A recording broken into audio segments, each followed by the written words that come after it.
Welcome to Imperfect in an Uncertain World. Resources to help you navigate your life with authenticity and purpose.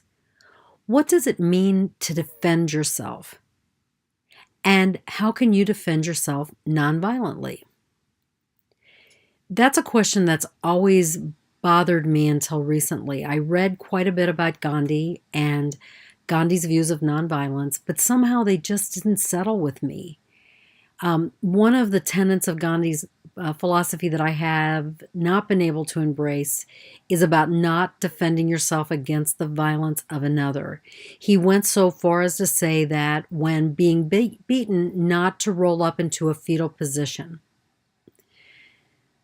For me, not defending yourself seems to be an act of violence perpetrated against the self.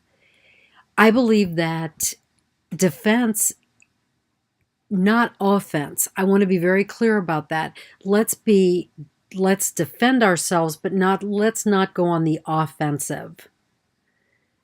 That defense is necessary in nonviolence because we can be victimized, but we do not have to be a victim. And defending ourselves moves us from away from being a victim into victimization.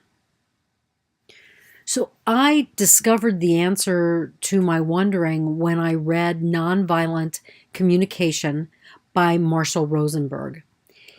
He said that we should never be the aggressor when being a nonviolent resistor.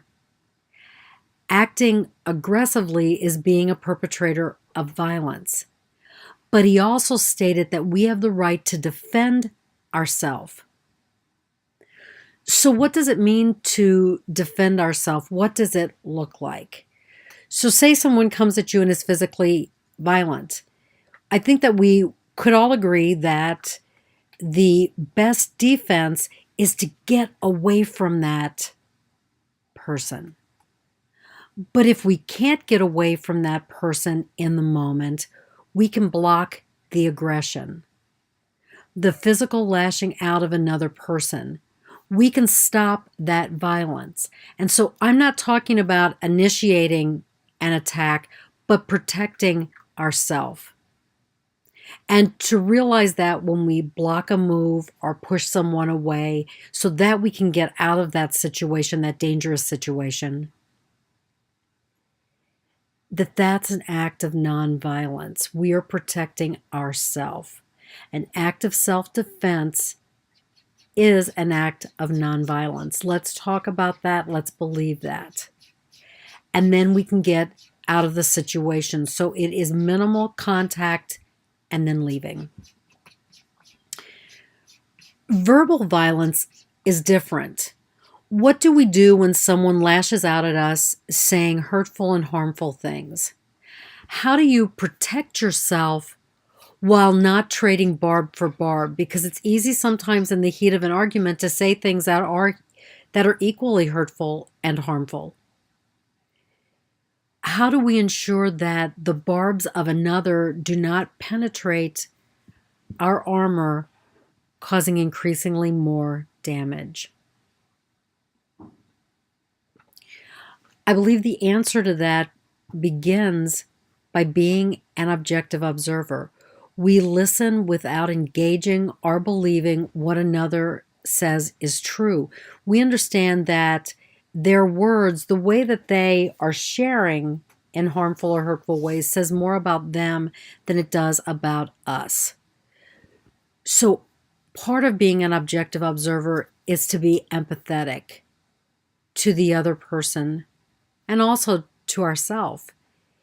It's understanding that the other is suffering in ways that we might not understand. But being empathetic does not allow the other to continue their violence. Rather, we seek to understand the roots of violence while not taking on the spewing of hurt. We may choose to leave the situation without explaining or defending ourselves. It might be enough to say, I need to leave now. That I understand you have your right to explain, to share how you feel, but I have a right to leave the situation, and then to dust off what the other person has said. What it amounts to is whether anytime that we're in a violent situation, learning to navigate the waters of anger and violence is never easy. What it does is it takes practice. So I fully admit I don't have all the answers. What I would like to hear from you is, how do you defend yourself against violence? Where is compassion present in your defense?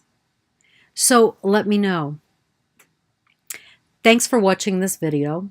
Like it, share it with your friends, but most importantly, spend time reflecting on how to defend yourself from violence. Ready to learn more? Ready to engage? Contact me for intuitive mindful coaching.